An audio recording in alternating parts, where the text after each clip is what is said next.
Ilan sa mga dapat niyong malaman sa laro ng Gilas Pilipinas kontra New Zealand at siyempre pag-usapan natin yung ilan sa mga players to watch ng New Zealand bago tayo manood ng laro ng Gilas against All Blacks So ito yung konting detalye lang kailan nga ba muna yung laro ng Gilas Pilipinas at New Zealand? Baka hindi nyo pa po alam, ay sa linggo na po yan, February 23, 10 a.m. Manila time po so gising po ng maaga, alas 10 po ng umaga yung laro ng Gilas Pilipinas against New Zealand. Gaganapin po yan sa Spark Arena sa Auckland Sa New Zealand po gaganapin yung laro.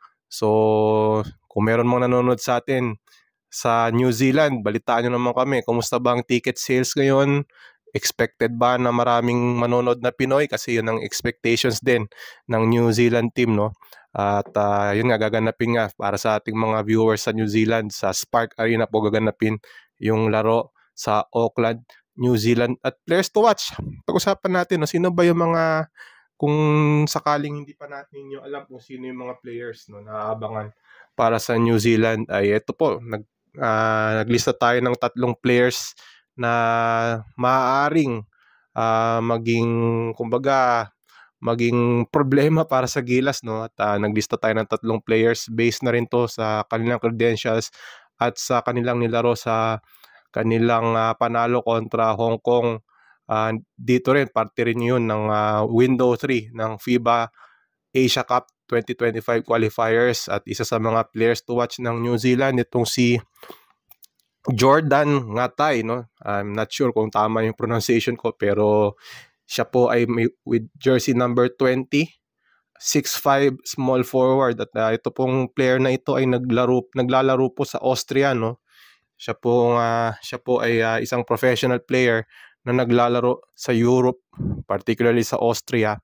At dun sa laro ng New Zealand kontra Hong Kong nung Huwebes, ay nagtala siya ng 20 points. At keep note take note, yung 6 of 7 from threes against Hong Kong. So basically, based sa statistics, ay mukhang aasahan natin na titira. May green light itong si Jordan Ngatai may green light siyang tumira ng 3. So siguro isa to sa mga babantayan ng Gilas pagdating sa perimeter, especially after natalo yung Gilas sa Chinese Taipei, kung saan maraming naibuslong 3 itong Chinese Taipei. So definitely itong si Jordan Ngatai ay isa sa mga talagang babantayan ng Gilas Pilipinas sa kanilang laro kontra New Zealand. Isa rin sa inaasahan na magi-step up para sa New Zealand itong si Ruben Terangi jersey number 166 forward. At ito po ay naglalaro si Terangi po naglalaro po yan sa Australia doon po siya naglalaro professionally. 29 years old, 6'6", at ang kanyang height yung 6'6". At against Hong Kong, siya rin po pala ay team captain ng New Zealand Nagtala siya ng 18 points and 2 of 3 sa 3 So naasahan din siya na titira sa labas itong si Ruben Terangi. At kung matatanda din natin itong si Terangi ay ang top scorer ng Tall Blacks nung FIBA World Cup dito sa Pilipinas. So actually nung laro sa Hong Kong was his first game para sa Tall Blacks dito sa FIBA Asia Cup qualifiers.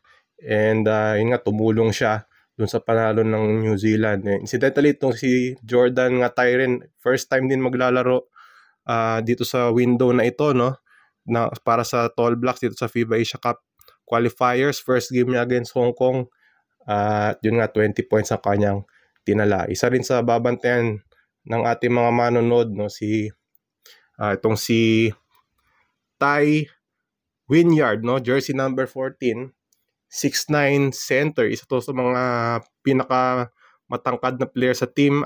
Incidentally, dalawa silang 6'9", itong si Ty Wynyard at si Tohi Smith-Wilner.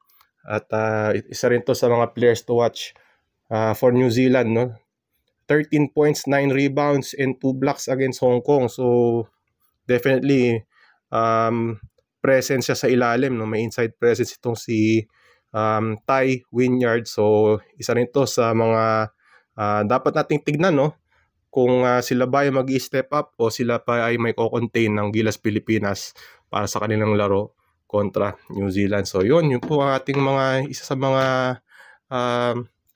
yung mga tatlo sa mga players to watch para sa New Zealand sa laro ng Gilas Pilipinas sa linggo. And again, konting review lang.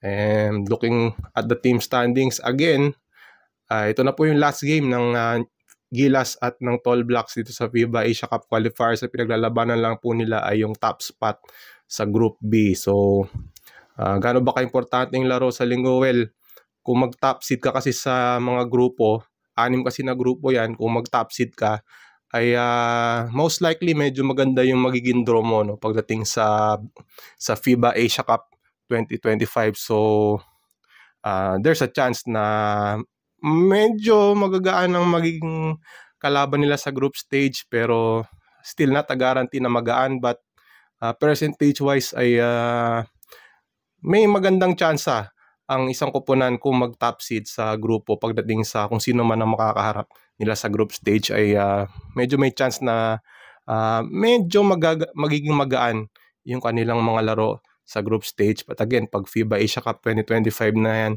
anything can happen na yan, no? So again, yung FIBA Asia Cup 2025, gaganapin yan sa Jeddah, Saudi Arabia sa August. Okay, dyan na po nagtatapos yung ating maiksing preview, no, ng laro between Gilas Pilipinas and New Zealand. And again, we are hoping for the best, and we are hoping na manalo naman ang Gilas Pilipinas against New Zealand after their defeat against Chinese Taipei. Again, 10 o'clock po ng umaga, linggo, February 23, gising po tayo ng maaga para sa larong yan. Again, ako po si Ruben Terradok ng Spin That Pitch. Please consider subscribing to our YouTube channel, and we will see you next time.